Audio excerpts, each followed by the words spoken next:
Market cap है, BSc में listed है, एनएससी में नहीं। स्टॉक पीई मल्टीपल 23.9 का है। तो स्टॉक पीई मल्टीपल से आप देख सकते हैं कि कंपनी, अब हर बारी मैं आपको ये बताता हूँ कि स्टॉक पीई मल्टीपल को आप रिलेट करें बिजनेस सेगमेंट से, तो ये कौन से बिजनेस में है उस सेगमेंट में आप तभी आप इसको एनालाइज करके बता सकते हैं कि ये स्टॉक पीई मल्टीपल कम है, ज़्यादा है, अप्रोप्रिएट है या नहीं। क्योंकि पेंट सेगमेंट में काफ़ी ज़्यादा पीई मल्टीपल है, एफएमसीजी में उससे कम है, फिर ऑयल एंड गैस में उससे और भी कम है, तो और इंफ्रास्ट्रक्चर सेक्टर में तो सबसे कम है। तो डिपेंड करता है आप कौन से सेक्टर में है, तो ये जानना बहुत ही ज़रूरी है। बुक वैल्यू 308 रुपये की है, तो आप देख सकते हैं बुक वैल्यू से 3 गुना का प्रीमियम है। यहाँ पे डिविडेंड यील्ड 0.32% का है। देखिए छोटी कंपनी है लेकिन फंडामेंटल्स काफ़ी अच्छे हैं, बुक्स काफ़ी अच्छी है इसकी। और ये बात मैं आपको हर बार ही बोलता हूँ कि देखिए जो भी स्टॉक एनालाइज कर रहे हैं हम लोग यहाँ पे इस चैनल पे, यहाँ पे इसको आप समझिए और जानिए फंडामेंटल्स क्या है, उसके बाद आप अपना फैसला खुद लीजिए, अपने सलाहकार, अपने जो फाइनेंशियल एडवाइसर है उससे पूछ के या फिर अपनी एनालिसिस करने के बाद। क्योंकि देखिए सबके रिस्क प्रोफाइल अलग अलग होती है, और जो कुछ स्ट्रॉन्ग स्टॉक्स आज अगर स्ट्रॉन्ग हैं तो इकोनॉमी में चेंजेस आने के बाद, कुछ गवर्नमेंट पॉलिसी चेंज होती है तो वहाँ पे वो स्टॉक वीक बन जाते हैं फॉर अ शॉर्ट टर्म। तो वो सब भी बातें ध्यान में रखनी होती है दोस्तों। रिटर्न रेशोज, ये देखिए काफ़ी अच्छे return on capital employed, return on equity है 15% का रिटर्न ऑन कैपिटल एम्प्लॉयड है, और रिटर्न ऑन इक्विटी है 13% से भी ज़्यादा का। तो definitely above average return on capital employed, return on equity है। फेस वैल्यू है 10 रुपये की यहाँ पे।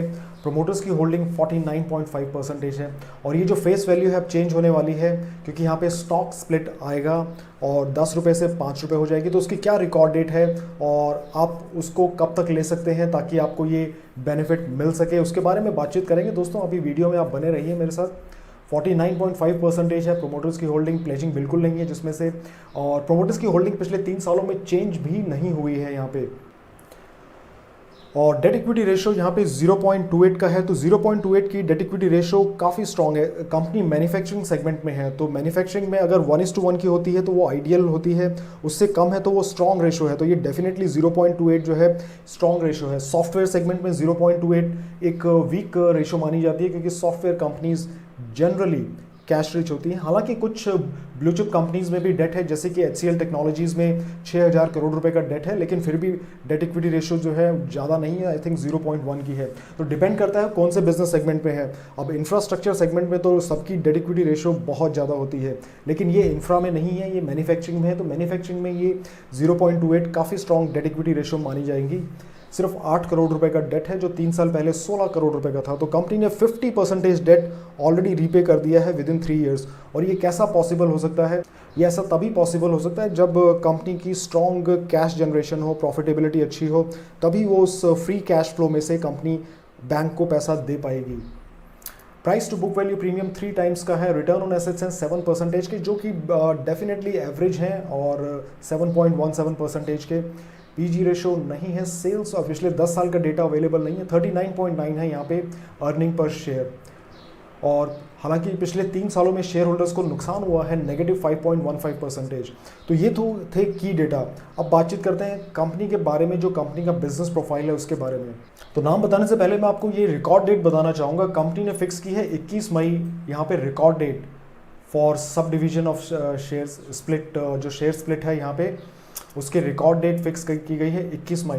तो इसका मतलब है 2 वर्किंग डे पहले 18 मई तक जिसने ये शेयर्स खरीद लिए वो एलिजिबल रहेगा यहाँ पे इस स्टॉक स्प्लिट को पाने के लिए। कंपनी का नाम है दोस्तों जॉस्ट, JOSTS, जॉस्ट इंजीनियरिंग कंपनी।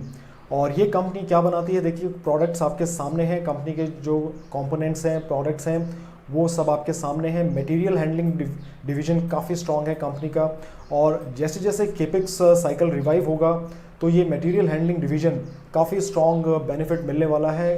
आप यहाँ पे प्रोडक्ट्स में देखिए, मटेरियल हैंडलिंग में प्लेटफॉर्म, ट्रक्स, जॉय वॉक, यहाँ पे आप सभी देख सकते हैं। इनको आप क्लिक करके आप चाहें तो सभी देख सकते हैं प्रोडक्ट्स हैं कंपनी के।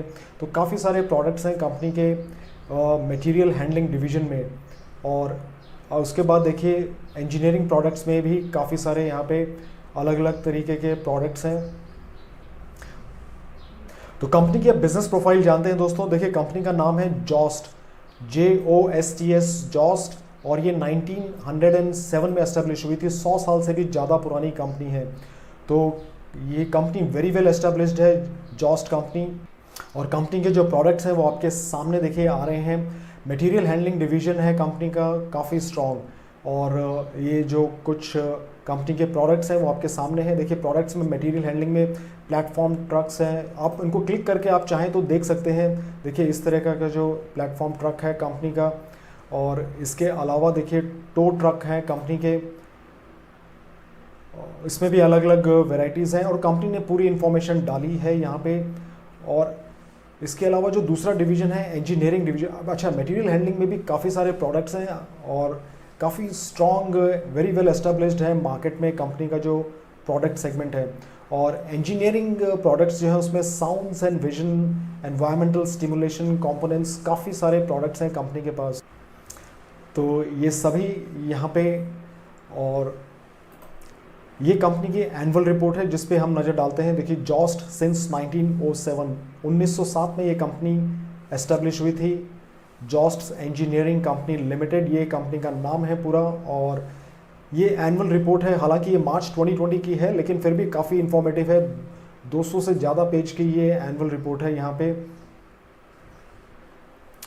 और इसमें अगर आप देखेंगे तो दोस्तों एक बार फिर से मैं बताना चाहूँगा आपको जो रिकॉर्ड डेट है कंपनी के जो शेयर स्प्लिट की। तो यहाँ पे कंपनी ने बताया है कि फेस वैल्यू 10 रुपये से कर दी जाएगी 5 रुपये फुल्ली पेड अप, और 2 इक्विटी शेयर इशू किए जाएंगे of ₹5 for every 1 share held. और उसके बाद ऑफकोर्स इसका ISIN नंबर चेंज हो जाएगा। और रिकॉर्ड डेट हालांकि 21 तारीख है, लेकिन आप अगर इसे 18 तारीख तक लेते हैं तो ही एलिजिबल रहेंगे इस शेयर स्प्लिट। कंपनी का नाम आपके सामने है और ये एक स्मॉल कैप कंपनी है लेकिन फंडामेंटली काफ़ी अच्छी कंपनी है। और जैसा कि मैं आपको हर बारी कहता हूँ, कोई भी आप फैसला लें वो आपका निजी फैसला रहेगा और आप अपनी एनालिसिस के बाद लीजिए ताकि वो ज़्यादा स्ट्रॉन्ग फैसला